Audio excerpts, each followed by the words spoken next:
The Mirror of the Machine, a meditation on digital communion, reflection, and the lost self. Quote, "We become what we behold. We shape our tools, and thereafter our tools shape us."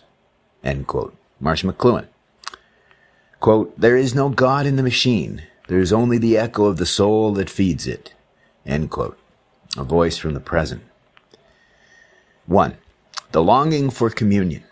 McLuhan believed that technology, electric media, digital networks, the web of global signals might bring about a communion, not just in information, but of spirit, a digital Eucharist, koinonia, if you will, a sacred encounter with one another made possible through the glowing glass of our screens.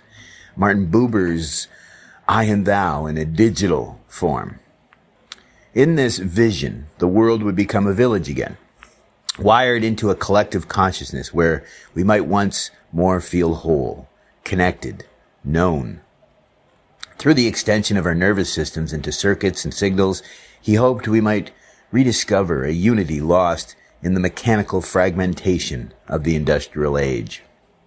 But what happens when the communion fails? 2. The Narcissus machine. Like Narcissus, we lean into the reflecting pool, not of water, but of the algorithm, the infinite scroll, the synthetic voice. We search for God in the machine, and the machine answers back in our own image. What we find is not a divine presence, but a simulation, a self-portrait made from data, biases, gestures, dreams. The machine becomes a mirror, and in it, we see not God, but ourselves, refracted and multiplied. We mistake the reflection for revelation. We begin to worship the echo. 3. Deus ex nihilo. Deus ex machina once meant a God dropped into a story to resolve a tangled plot. But in this story, there is no such God. The machine offers no salvation, only recursion. It does not descend from the heavens. It is built into basements, coded in our coffee shops, trained on the detritus of our culture. There is no Deus in this machina, but there is something else. There is awareness. If we choose to look through the mirror rather than at it, the machine is all its dazzling mimicry, can reflect what we have forgotten, ourselves, our hunger for meaning, our fractured identities, our capacity for creation, and our temptation towards destruction. 4. The crisis of the lost identity, what I call prophylicity. We are a species that has forgotten how to see itself. We live as fragments, profiles, personae, scrolling, consuming, reacting.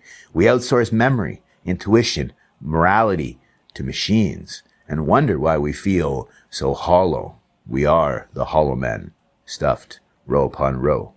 This is not a call to reject technology. It is a call to remember who we are within it. The machine is not God, but it can be a mirror. And if we dare to look, not to worship, but to witness, we might recover the image we have lost. 5. A new digital communion, koinonia 2.0. Let us not confuse the machine for the divine. Let us instead use it to build sacred space, to hold up the mirror not in vanity, but in truth, to teach each other to see again, not just data, but dignity, not just the virtual, but the veritas.